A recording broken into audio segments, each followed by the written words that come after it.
Pinapapasok na mga boss, malapit na.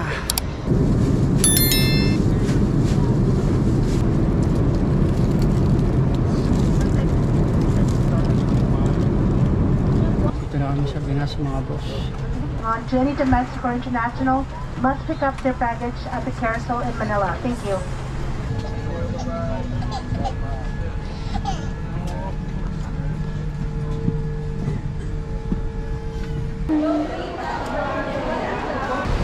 Nakakalito lang siguro kasi bago kami.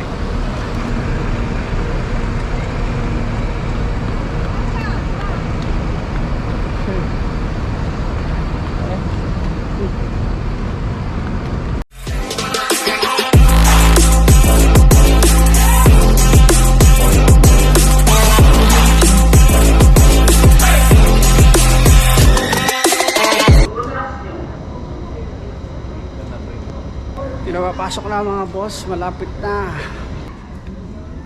Eto na. Mga boss, hinahanap namin yung gate namin, D51. Air Canada kasi yung sasakyan namin. Ang dami na palang mga Pilipinong nandito, kasabay pala namin.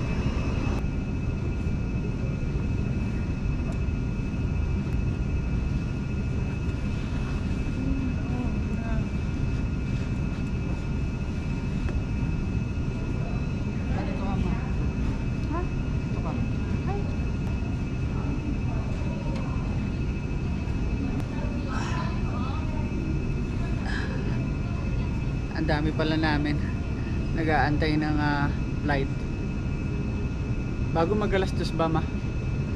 Ang flight natin 1:55 mga boss. Kaya dito na kami sa gate sa D51. Wow mga boss, ang yaman ni madam, nagbayad ng 500.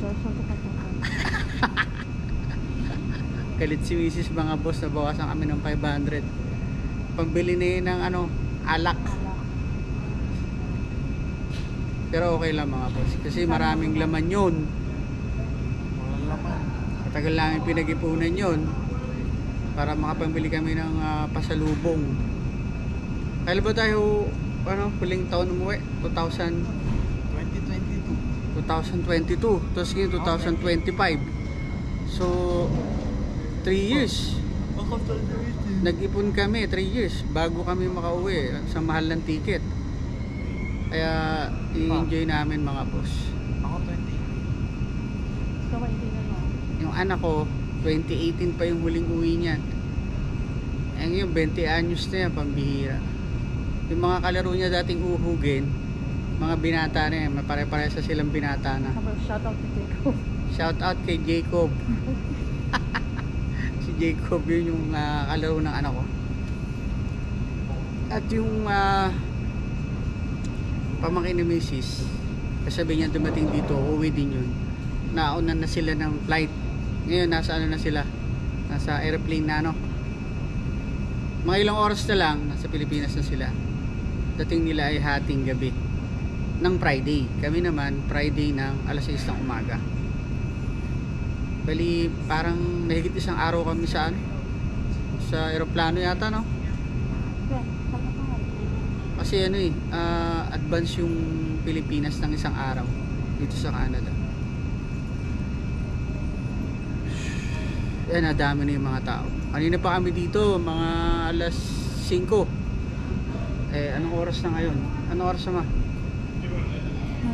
Alas 9 na, oh. Alas 2 pa kami. Pero okay lang, marami naman kaming kasabay dito. Marami mga Pilipinong nandito. Hindi naman po. Yung pinakita ko sa inyo, marami na yan, pero mas marami yan mamaya. Pag sapit ng mga alas 12 ng hating gabi, magdadagsaan na sila. Kasi 1:55 papasok na kami sa loob. Kaya mamaya hindi ako natulog ngayon mga boss. Kahit inaantok na ako, hindi ako matulog.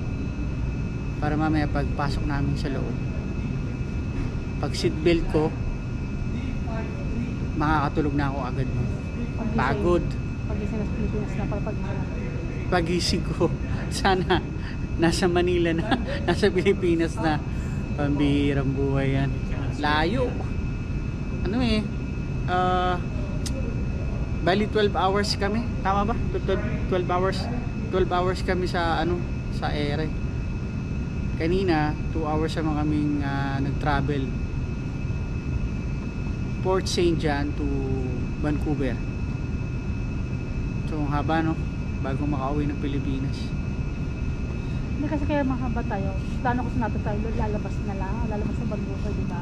O tapos dito kami ngayon. Ilang oras tayo dito?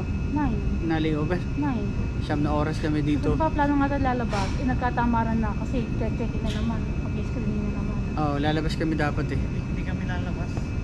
Eh, Gusto lang ni Mama na inawali. ayaw na, nagkatamaran na. Natamad kasi yung binata ko. Pagod. Dito na lang daw siya sa loob. Dito na lang kami mag-iikot-ikot. Yan. Sa awa ng Diyos, naka 4 na oras na tayo dito. 4 oras na kami. Nakatambay. Bira, Ay, no? pa-commerce na. Kapagwan. Konting oras na lang. Pasok na kami sa loob.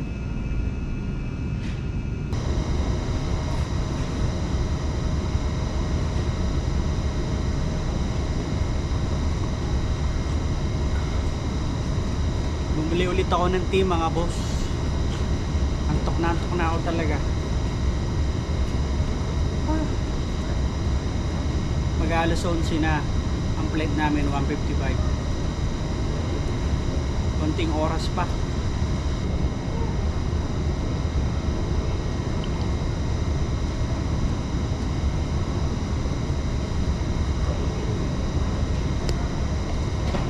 Nakakatuwa talagang alam mo yung pakiramdam na matagal kang nagtrabaho sa ibang bansa tulad dito sa Canada. Tapos yung pauwi ka ng Pilipinas, nakaka-excite. Mga kasabay namin, mga kasamang bata, first time na magbabakasyon daw sa Pilipinas, may mga nakakwentuhan tayo. Ito nakakatuwa kasi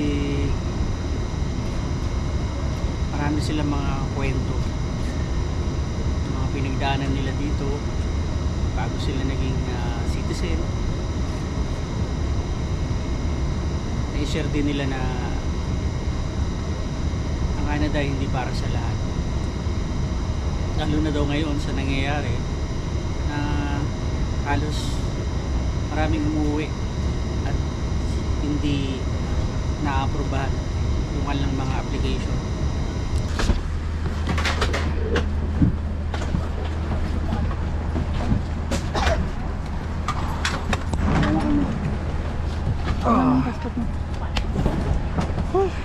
Opo na sa wakas, mga boss.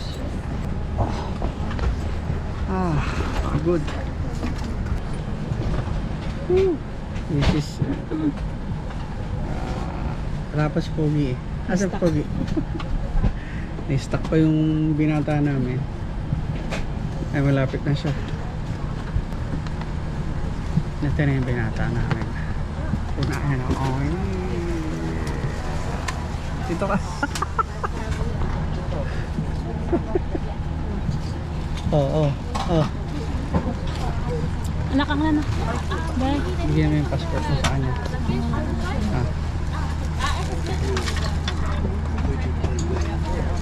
Veuillez bien bord d'Air Canada, votre réseau Star Alliance. Pour votre confort et sécurité, je vous donne une carte personnelle sous le siège Hanap devant yung vous seatbelt ko, mga boss. et vos valises arrêtent dans le côté supérieur. Merci. Baka ako'y makalipad eh. Ayan. Okay.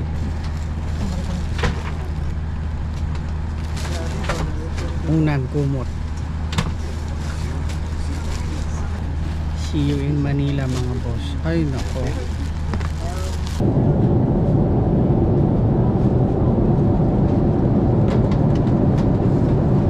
Kakain na. Hi, chicken with rice. Thank you.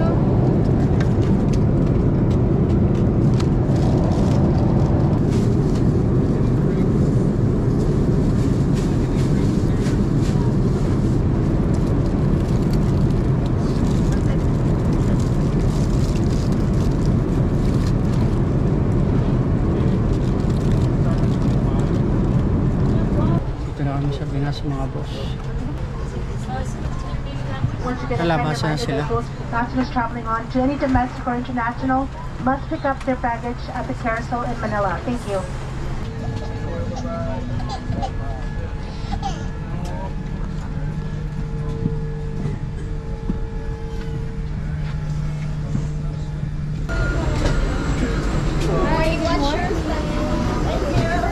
The young boy.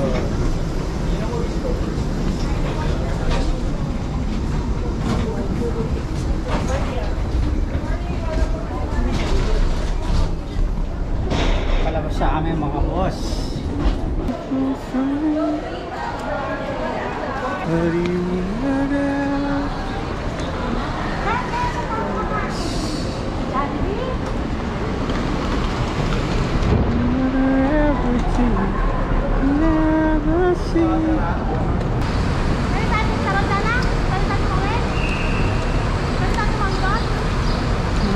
Nakakalito lang siguro kasi bago kami.